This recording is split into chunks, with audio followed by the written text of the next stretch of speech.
Bismillahirrahmanirrahim. Assalamualaikum warahmatullahi wabarakatuh. Halo teman-teman semua, apa kabar kalian hari ini? Semoga senantiasa diberikan kesehatan ya. Perkenalkan, nama saya Alvina Rizkiwanusi dari kelas PAIJ akan sedikit menjelaskan tentang materi bimbingan klasikal di bimbingan dan konseling. Apa sih bimbingan klasikal itu? Bimbingan klasikal adalah suatu layanan atau program dari bimbingan dan konseling yang menuntut konselor untuk kontak langsung dengan peserta didik di kelas. Konselor ini sudah terjadwal loh kontak langsungnya ke peserta didik di kelas itu dengan melalui diskusi ataupun penyampaian pendapat. Nah, ada fungsi bimbingan klasikal. Yang pertama, dapat terjadinya interaksi. Interaksi yang bagaimana sih? Interaksi yang saling mengenal antara guru bimbingan konseling dengan peserta didik itu sendiri. Nah, yang kedua, dapat sebagai wadah atau adanya media. Terjadi komunikasi langsung antara guru bimbingan konseling dengan peserta didik. Yang ketiga, sebagai upaya pemahaman terhadap peserta didik. Upaya pemahaman apa sih?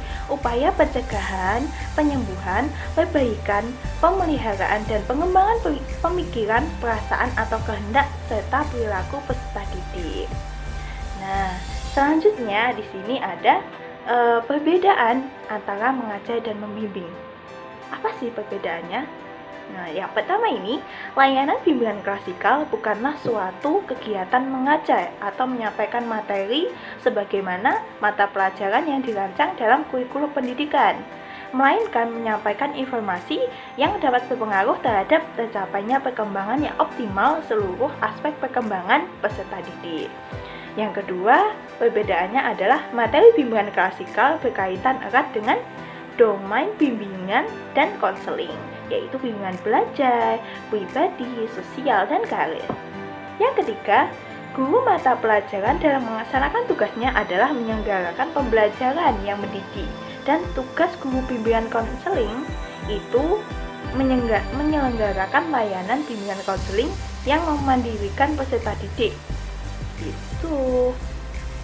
Nah, yang selanjutnya ada langkah-langkah bimbingan klasikal. Bagaimana sih langkah-langkahnya? Yang pertama, melakukan pemahaman peserta didik nih, menentukan kelas layanan, menyiapkan instrumen pemahaman peserta didik, dan lainnya. Yang kedua, ada menentukan kecenderungan kebutuhan layanan bimbingan klasikal bagi peserta didik. Yang ketiga, memilih metode atau teknik yang sesuai untuk memberikan layanan bimbingan klasikal kepada peserta didik. Yang keempat, ada persiapan pemberian layanan bimbingan klasikal. Dapat disiapkan secara tertulis ataupun secara lisan. Yang selanjutnya, memilih sistematika persiapan yang dapat disusun oleh guru BK. Yang selanjutnya, ada mempersiapkan alat. Alatnya apa sih?